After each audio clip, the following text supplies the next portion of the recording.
welcome back to another episode of From the Couch Sports. My name is Connor and I'm your host. If you enjoy the content, please hit the thumbs up and subscribe to the channel. I got a few things I want to get into today. Most notably, we are a day away from the NBA draft, and because of this, the NBA offseason really is just kicking into gear. We've, had a lot of preliminary talks of potential trades coming out. Rumors of big name players possibly leaving the teams that they're on. And then a couple, trades have already happened as well. So to start things off, Jerami Grant from the Pistons gets traded to the Portland Trailblazers. And he was traded for a 2025 Milwaukee Bucks first round pick and then a second round pick swap. And for the Blazers, they're looking to retool the roster to build around Dame Lillard and, hopefully build enough talent there so that they can do something with him this coming year.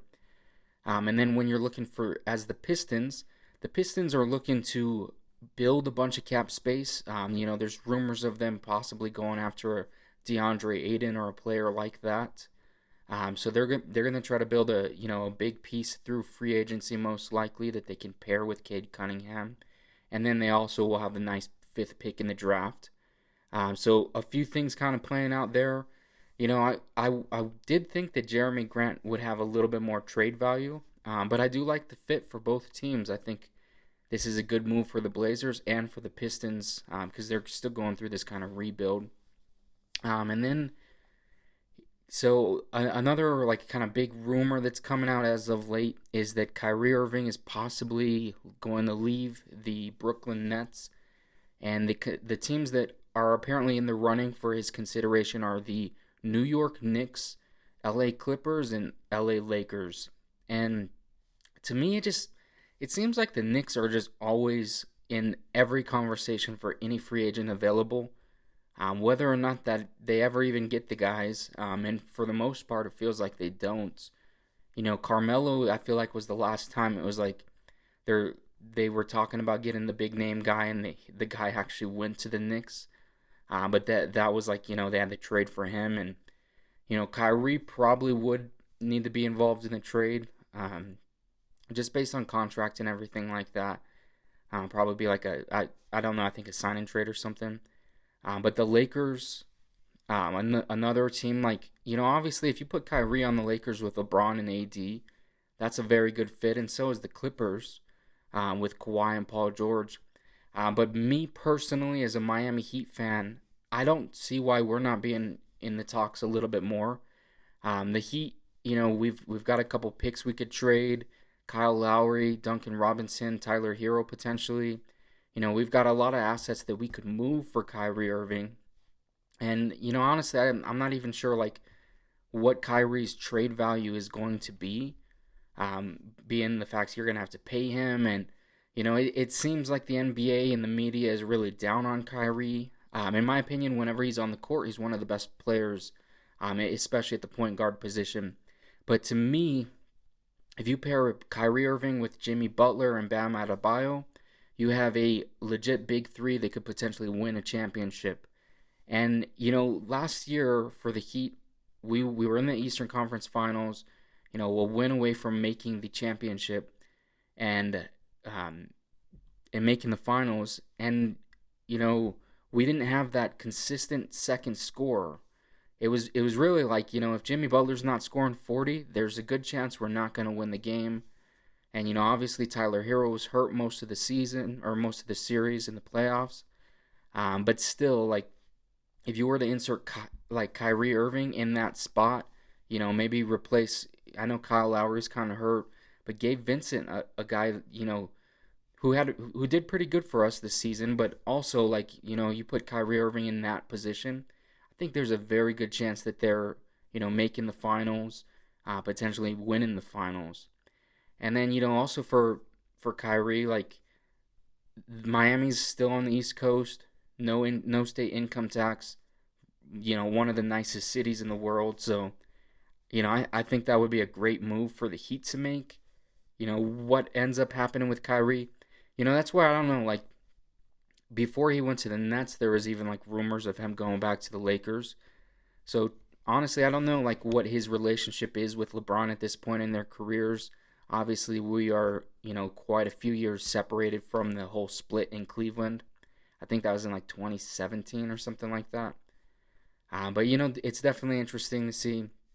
And then another thing is like I didn't I didn't really make a whole video talking about the Warriors championship. Obviously, they won last week, but this is starting to feel like we're getting into another stage of the Warriors dynasty, kind of the second run, if you will.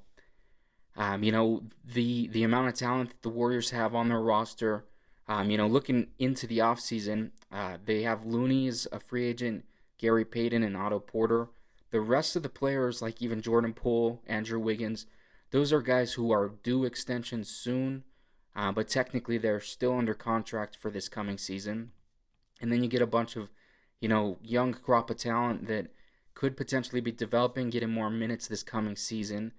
With a guy like Kuminga, we still really haven't seen what we have in James Wiseman. So, if these guys come out this next year, the Warriors are going to be the team to beat again.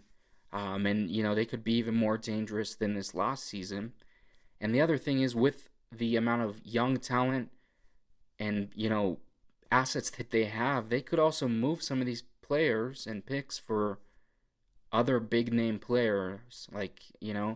So a lot of different things can happen there for the Warriors. I'm really interested to see how things progress from here. And then, just to recap on the NBA Finals, this was Steph Curry's, best finals performance, arguably. He finally won the finals MVP. I know a lot of people were holding that over his head, which, it's like the first one, many people thought that he should have won. They gave it to Iguodala, who also had a good series. But then, the other two were Kevin Durant. And, the fact that Steph Curry, a guy who had been to two straight championships, was willing to take kind of a back seat to Kevin Durant. I feel like you can't knock him for that because there was still a very good chance that the Warriors without Kevin Durant would have been an NBA Finals caliber team, and Steph could have still very well won that Finals MVP. But he kind of took the back seat and let Kevin Durant do it in order to win more rings. So I never really knocked Steph for that, but I know a lot of other people did. And, he ended up winning the Finals MVP, had a great series. Andrew Wiggins, I think, was one of the difference makers in this Finals run. And then, Draymond Green, a guy who was just constantly getting hate from the media, the fans, he ended up having a pretty good closeout game. And, they put things together in the right moment. And the Celtics, unfortunately, at home, they couldn't force a Game 7. They just kind of collapsed. But they are a relatively young team, and as these players progress into their primes and get better as basketball players, I think that there'll be opportunities maybe in the future to be close to making the finals again or potentially making the finals. They could reload and make moves as well. But then I do want to move to a couple other topics. I want to talk about Rob Gronkowski. He's finally officially retiring, although some people are like, well, you did this before. But, he's retiring as a Buccaneer, not a Patriot. So I don't have to be I'm a Jets fan, so I don't have to be completely anti-Rob Gronkowski. But also, I watch football and I'm a reasonable person. I understand, in my opinion, Rob Gronkowski is the best tight end of all time. It did suck seeing him in division just constantly dominating the Jets. Honestly, it didn't feel like there was a single point in his career or any game that we played against him that we could do anything to stop him on the field. As far as a tight end, I've been watching football for quite a while. I didn't get to see most of Shannon Sharp's career or anything, but Tony Gonzalez, I saw most of his career and for sure the whole tail end of it. And, Travis Kelce also is another guy that's up there in that conversation, and he's still been really great these last few years. But I think right now, Gronk, with his body of work, 4 Super Bowl rings, Um, 9,000 yards receiving, 92 touchdowns, like over 600 catches. This guy was arguably the best tight end ever. The fact that he could line up and block like you have another lineman on the field, and then also at the same time be the biggest body as a receiver with great hands. And just incredible player. I as much as I hate the Patriots, you can't lie about that. And saw firsthand for plenty of years. So and Gronk's also kind of retiring. I think he's 32 or 33 years old. So he came back, won another Super Bowl with Tom Brady, who's close with. Some people are saying maybe, and I think this was even his agent said, maybe he comes back mid-season or something like that. But props to him on a great career, and I'm sure we're gonna be seeing Gronk doing all kinds of things after football, tons of commercials, maybe some more cringy USAA commercials, and then I'm sure he's gonna get back into like WWE and those kind of things that he's been doing as well. But then that moves me on to the UFC card this weekend. And this card, I think, is going to be awesome. There is a ton of young potential superstar fighters in this card. And I think that if you don't watch a lot of UFC, you might not really care too much because you might not know who the main event is or anything like that. The people that are, that watch quite a bit, I think for sure are going to know a lot of these fighters. But I want to dive into the fights I'm looking forward to the most, the matchups and everything like that. To start off with the prelims, we have Brian Kelleher fighting Mario Batista, and Batista's 9-2, but he's facing Brian Kelleher. He's a veteran. I think he's had over 30 fights. He's always fun to watch. His most recent fight was against Habib's cousin, not Usman, Umar Nurmagomedov. And he got beat in that fight. I think he moved up to featherweight for that bout. But overall, his fights a lot of times are very fun to watch. So I'm interested in that one. And then Raulian Paiva versus Sergey Morozov. That's going to be another fun fight. I think Paiva is going to be. He's like right now. A lot of people still remember him for his last fight with O'Malley. But last year, he also had a really good fight against Kyler Phillips. And I think Paiva's a very entertaining fighter to watch as well. So I'm looking forward to this one. And then light heavyweight. This is Carlos Ulberg versus Tafon. I don't even know how to pronounce the last name. But these are both guys. They're 6-1 versus 6-2. Both really good stand-up. I think there's a good chance someone gets knocked out.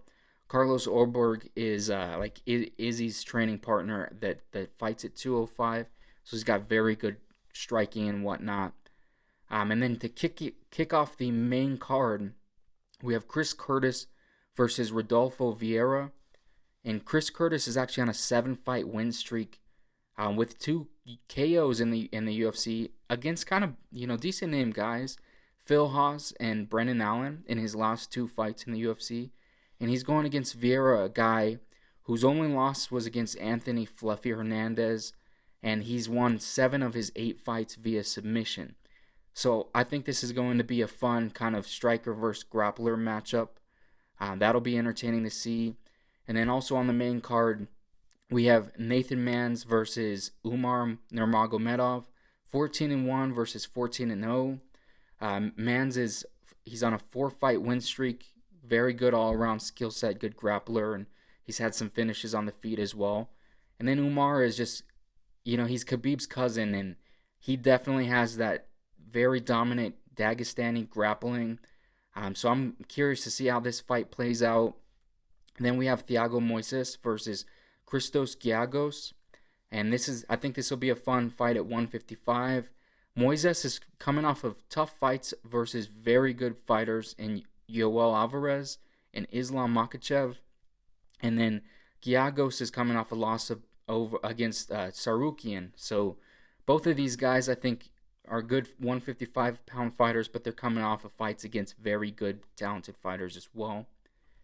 And then we also have Josh Parisian versus Alan Baudot. This will be a nice, fun, I think, heavyweight fight. They're both coming off of losses, so they're going to be trying to get into the win column. Could be a finish in that one. And then Neil Magny versus Shavkat Rakhmonov. I think this is going to be one of the most underrated fights. This guy Neil Magny, he's been calling for these fights against these up and coming guys that everybody's hyping up. Shavkat is one. Neil Magny's constantly been calling for the Khamzat Chimaev fight, and they haven't booked that one, but Neil Magny's one. They just go in there with anybody. He's a very fun fighter to watch. He's a solid grappler, but he puts the pace on these guys with his strikes and just constantly, even in a 3-round fight, he's just constantly putting pace, and he's got great stamina. But the opponent that he's fighting, Shavkat Rakhmonov, is 15-0 with a 100% finish rate, 7 submissions and 8 knockouts, that's technical knockouts. Just incredible prospect. I think Khamzat right now has been getting all of the hype and attention. But Shavkat could potentially be in that similar boat here very soon. I don't think he hasn't had the sound bites on the mic that Khamzat has, but he's had the incredible finishes. His last finish, he had like a spinning heel kick that dropped his opponent, and then he finished it off with some ground and pound. He's got an all-around game as well, so I'm very interested to see. He's jumping up against a very good opponent in Neil Magny, so I'm curious to see like how good is this new fighter. And then the main event. So this is Armen Tsarukyan versus Mateusz Gamrot, and both of these guys I think have a ton of potential. Tsarukyan, his only loss in the UFC, so I think he lost his second fight in MMA, and then he took a fight on short notice against Islam. And maybe even his first UFC fight, in one of his first at the very minimum, and he lost that fight via decision. But a lot of people say that not only was he Islam's best opponent that he's fought, but he also gave Islam his best fight, his hardest fight. Obviously outside of getting knocked out early in the fight that Islam lost. But I think this matchup overall has a ton of potential because both of these guys, they're 18-2 and 20-1 with Gamrot, and they're both on win streaks, both lightweights. I think both of these guys have potential to be top 5 fighters, potentially fighting for a world championship belt here very shortly. And if you look at the overall division, because they're listed number 11 and number 12, I believe. But like in the top 10, you have Conor McGregor, who's still, I think, 8, and then Tony Ferguson, who's 9. And these are guys that McGregor has not won in this weight class since 2016. So practically 6 years at this point. And then Tony Ferguson, although he's lost to the best of the best, he is on a 4-fight losing streak. So for those guys to still be in the top 10, you can tell, Gamrot and Tsarukyan are very soon to be on in their way. And then there's a lot of young talent, Fiziev and then Islam. I think this division is going to be, we always talk about bantamweight and lightweight being like the two best divisions, and the crazy thing is both divisions have a ton of young talent and a ton of talent at the top as well. So I think we're going to see a new wave of fighters come out, and we're also going to see the ones that are existing at the top remain at the top potentially for some more time. But that kind of wraps up everything. And now this was going to be a little bit more of a shorter episode. But if you enjoy the content, please like and subscribe, and stay tuned for more. Thanks for tuning in.